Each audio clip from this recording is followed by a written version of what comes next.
हमारे साथ फ़िलहाल पूर्व जस्टिस बीजी कोलसे पाटिल मौजूद हैं। सबसे पहला सवाल मेरा आपको भीमा कोरेगांव केस को लेकर के है। अभी तक जितने आरोपी हैं उनके ऊपर कोई कार्रवाई नहीं हुई है। मैं जानना चाहती हूँ, क्या लगता है आप, क्या कारण हो सकता है इसके? नहीं, ऐसा है कि इसकी थोड़ी हिस्ट्री समझनी पड़ेगी कि एल्गार परिषद के ऑर्गेनाइज़र मैं और जस्टिस सावंत थे। एल्गार परिषद हमने 31 दिसंबर 2017 को करी थी, क्योंकि 18 को वो जो उनके वहाँ की महार कम्युनिटी ने, वहाँ के ब्राह्मण कम्युनिटी ने पेशवाओं पर जो हमला किया था, उसमें 500 महारों में हज़ारों पेशवाओं के सैनिक मारे थे। वो शौर्य दिन मानते हैं। वो शौर्य दिन था 1/1/18 को 200 तो देश भर के संविधानवादी, अम्बेडकरवादी, लोकशाहीवादी, प्रजातंत्रवादी लोग युवा आ रहे थे। तो उन सब युवाओं ने हमको विनती करी थी कि आप एक परिषद आयोजित करिए। पहले दिन हम दूसरे दिन वहाँ जाएंगे, पहले दिन आपका सुनेंगे। और एल्गार परिषद का मकसद था कि हमारी राजनीति रोटी, कपड़ा, मकान, स्वास्थ्य और शिक्षा के इर्द गिर्द घूमनी चाहिए, ना कि भारत पाकिस्तान, ना कि भारत कश्मीर, ना कि हिंदू मुसलमान, ना कि लव जहाद, ना कि घर वापसी, और भी ऐसे कोई हथखंडे उनके हैं, वो राजनीति के विषय हो ही नहीं सकते। इसलिए हमने उनको प्रबोधन किया और हमने उनको शपथ दिलवाई 31 दिसंबर 2017 को। क्या शपथ दिलवाई? कि हम हमारी राजनीति हमारे विकास के लिए रोटी, कपड़ा, मकान, शिक्षा और स्वास्थ्य के इर्द गिर्द रखेंगे, ना कि हम धर्मांधता, ना कि हम जातीयता, ना कि हम प्रांतीयता के बाजू में वोटिंग करेंगे। तो ये जो हुआ, इसके बाद 8 दिन वो सोचते रहे, दिल्ली के आईबी ब्राह्मणवादी सोच यानी मनुवादी सोचते रहे कि इनको कैसे लेसन सिखाएंगे। दूसरे दिन जो भीमा कोरेगांव में गड़बड़ हुई, उसका नियोजन भिड़े एकबोटे ने करा था। वो संघ के लोग थे और उन्होंने प्रेस ली थी कि ये कल 1 तारीख को इस परिसर में ना होटल खुला रहेगा, ना पानी मिलेगा उनको, और सब इंतजाम किया था। और संभाजी महाराज, छत्रपति संभाजी महाराज के समिति का एक उनकी टॉम है, उसको बदनाम करने का, डिसफिगर करने का प्रयास किया था। तो सही कल्प्रिट थे सिर्फ भिड़े एकबोटे। पत्थरबाजी वो जो हुई उनके लोगों ने करी, प्लानिंग चेक करी।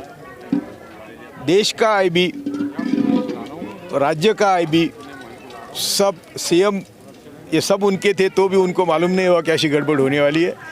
और बाद में 8 दिन के बाद जब उन दोनों का नाम आया, भिड़े एकबोटे का, तो उनको बचाने के लिए एल्गार परिषद के माध्यम से देश में जो भी वैचारिक विरोधक थे मोदी के, ये उनकी आदत पुरानी है, गुजरात की आदत है वो, कि वैचारिक विरोधकों को ख़त्म करने के लिए उन्होंने एल्गार परिषद से इन लोगों को जोड़ा। और हमारी एल्गार परिषद माओवादी से जोड़ी और हम लोगों ने मोदी को मारने का कट किया। ऐसा एक कुप, झूठ, सरासर झूठ, 100% झूठ स्टोरी बनाई और उसमें देश के सब जो लोग वैचारिक विरोधक थे उनको अरेस्ट किया। ठीक है, अभी हम बोलते थे कि ये झूठ है सब, वो लोग भी बोलते थे कि झूठ है, क्योंकि उनका हमारा संबंध ही नहीं। तो एल्गार परिषद में आने जाने का सवाल ही नहीं था। वो कभी आए नहीं, ना उनको हम पहचानते, वो हमको पहचानते। तो अभी आर्सेनल करके अमेरिकन कंपनी है, क्योंकि सब बोलते थे ये झूठ है, तो इसलिए हमारे वकीलों ने कोर्ट से विनती करके वो जो टेम्पर्ड कंप्यूटर था उसकी डिस्क की कॉपी लेके अमेरिका भेजी। और वहाँ आर्सेनल कंपनी जो है वो झूठ एविडेंस के लिए इन्वेस्टिगेशन करती है। वो 10-20 साल का उनका एक्सपीरियंस है। वो कहते हैं कि this is the worst case ever we have been tackling. ये इतनी बुरी केस है कि ऐसी हमारे इतनी झूठी केस हमारे सामने कभी आई नहीं। इसलिए भीमा कोरेगांव के संबंध में जो मैं खुद विटनेस हूँ, एल्गार परिषद का मैं ऑर्गेनाइज़र था और जिन एल्गार परिषद के लिए इनको दोषी ठहराया था, इनका हमारा कोई ताल्लुक़ नहीं। और वो आज साबित हो गया कि ये झूठ है। यदि मैं जज होता और मेरे सामने ये केस आती, तो इतने ही सबूतों पर मैं ये सबको रिलीज़ कर देता। ऐसी केस है ये, क्योंकि इसमें एविडेंस ही नहीं। ये जो किया, फैब्रिकेट किया एविडेंस है कंप्यूटर से, ये सब एविडेंस इतना ही था। इसीलिए मैं कहता हूँ कि यदि सभी संवैधानिक संस्थाएं संविधान के दायरे में सत्य से, प्रामाणिकता से काम करेंगे, तो आज भी मोदी शाह की जगह जेल में है।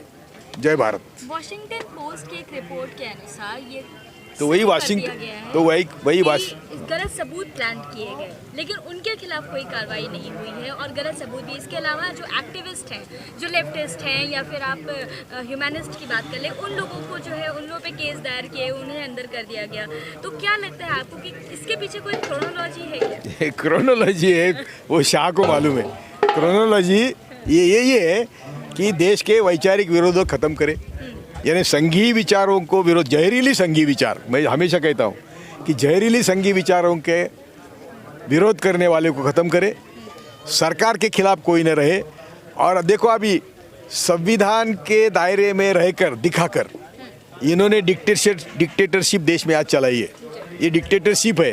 तो संविधान को न बदलते हुए डिक्टेटरशिप, इसका सब ने हमने अनुभव लिया है अभी।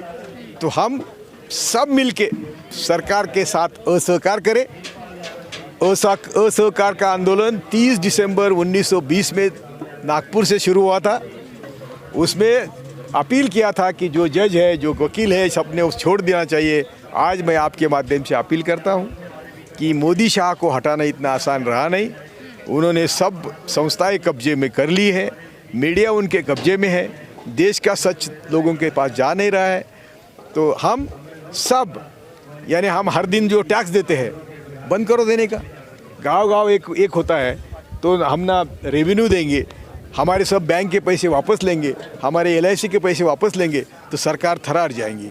इसलिए मैं अपील करता हूं कि सरकार से असहकार करो और सरकार को घुटने टेकने के लिए जो मैंने सब मार्ग बताए। ये बोलते हमारे पास पैसे नहीं, हमारा बजट आज 30 लाख करोड़ का है। ये मेरे साथ कोई भी अर्थशास्त्री नहीं होते हुए भी अर्थशास्त्री आके चर्चा करे, मैं ये बजट 60 लाख करोड़ का कर देता हूँ। हम देश के सभी नागरिकों को मुफ्त में रोटी, कपड़ा, मकान, स्वास्थ्य और शिक्षा दे सकते हैं, इतने हमारे पास पैसे हैं। अंबानी को भी हम राशन दे सकते हैं, इतने हमारे पास पैसे हैं। लेकिन जब दुनिया में 40% कारपोरेट टैक्स है तो हमारे यहाँ 15% है।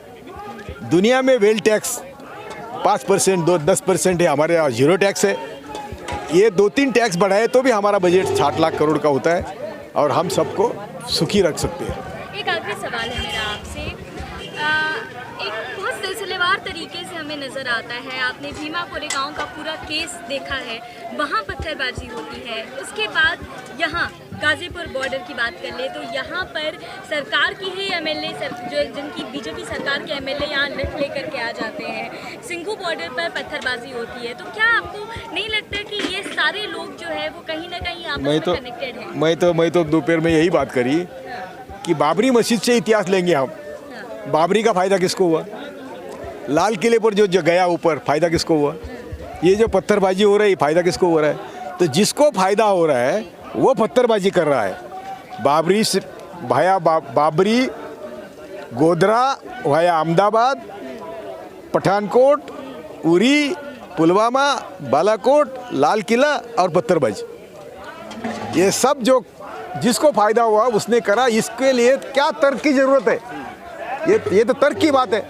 अभी जुडिशरी ये सब पुरावे ये सबूत देखकर भी उनके लिए उनका बेल नहीं दे रहे। अरे वो स्टेन फादर है ना, मैं मालूम जानता हूँ, गिलास पकड़ता नहीं, उसको स्ट्रॉ देने के लिए कोर्ट अदर साइड टू से करता है। कोर्ट खुद दे सकता है ना स्ट्रॉ, तो लेकिन नहीं दिया। तो ये इसके लिए हमें आज समझना चाहिए कि सभी संवैधानिक संस्थाएं मोदी के दबाव में है और मीडिया, गोदी मीडिया मोदी के कब्जे में है। आपके जैसे सामाजिक मीडिया वाले लोग क्रांति के लिए तैयार है, इसलिए हम लोग बात कर रहे हैं। जय भारत।